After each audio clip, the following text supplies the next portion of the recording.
RBI की नई monetary policy आ गई है और पहली नजर में लगता है कि कुछ भी नहीं बदला। लेकिन क्या वाकई ऐसा है? जी नहीं। इस शांति के पीछे एक बहुत बड़ी सोची समझी स्ट्रैटेजी छिपी है। चलिए आज इसी ठहराव का असली मतलब समझते हैं।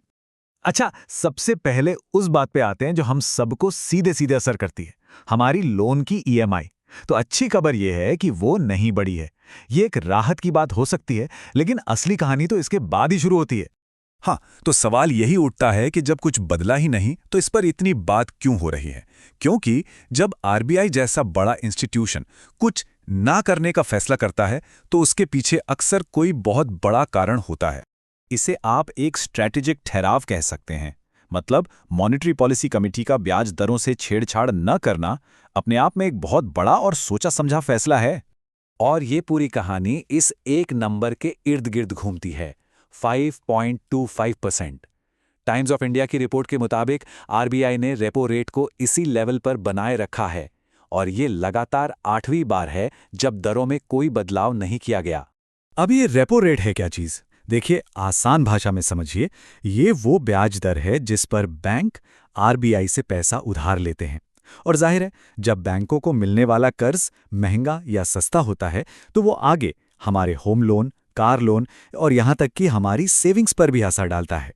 तो इस 5.25% का हम पर और बिजनेस पर सीधा मतलब क्या हुआ? सिंपल है, होम लोन की किश्तें अभी के लिए स्थिर रहेंगी। बिजनेस के लिए जो लोग लोन लेने का सोच रहे हैं उन्हें कोई फौरी राहत नहीं मिलने वाली।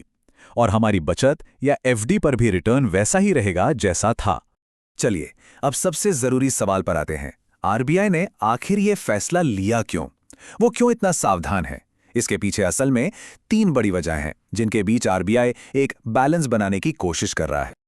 पहली 2 वजह तो हमारे देश के अंदर ही हैं और दोनों ही अच्छी हैं। एक, महंगाई यानी मुद्रास्फीति काबू में है, तो ब्याज दरें घटाने की कोई जल्दी नहीं। दूसरा, हमारी इकोनॉमी की ग्रोथ मजबूत है, तो उसे किसी बाहरी सहारे या स्टिमुलस की भी जरूरत नहीं है। मतलब घर में सब ठीक ठाक है। लेकिन जो तीसरी और सबसे अहम वजह है वो है बाहरी दुनिया। ग्लोबल लेवल पर जो अनिश्चितता बनी हुई है, खासकर जियोपॉलिटिकल तनाव, वो एक वाइल्ड कार्ड की तरह है।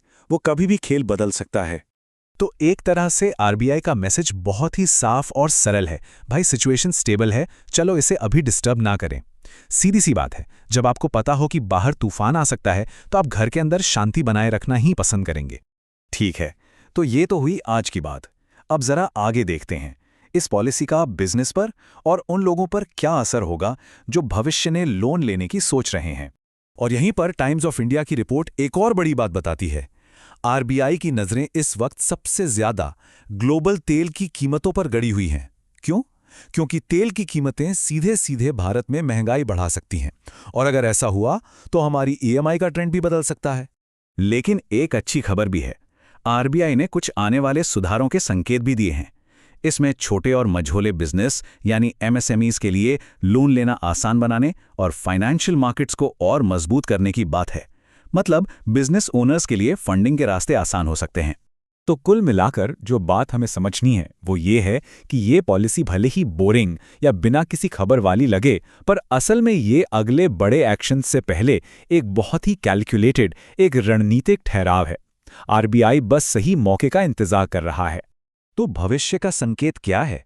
अगर महंगाई लगातार नीचे आती रही तो हमें जल्द ही ब्याज दरों में कटौती देखने को मिल सकती है। इसलिए अगर कोई लोन लेने की प्लानिंग कर रहा है तो इन संकेतों पर नजर रखना बहुत जरूरी है। सही समय पर लिया गया फैसला काफी पैसे बचा सकता है। और आखिर में हम आपको इसी अहम सवाल के साथ छोड़े जाते हैं। आरबीआई का ये रणनीतिक ठहराव आखिर खत्म कब होगा? इसका जवाब आने वाले वक्त के आर्थिक हालात ही देंगे और हम उस पर लगातार नजर बनाए रखेंगे।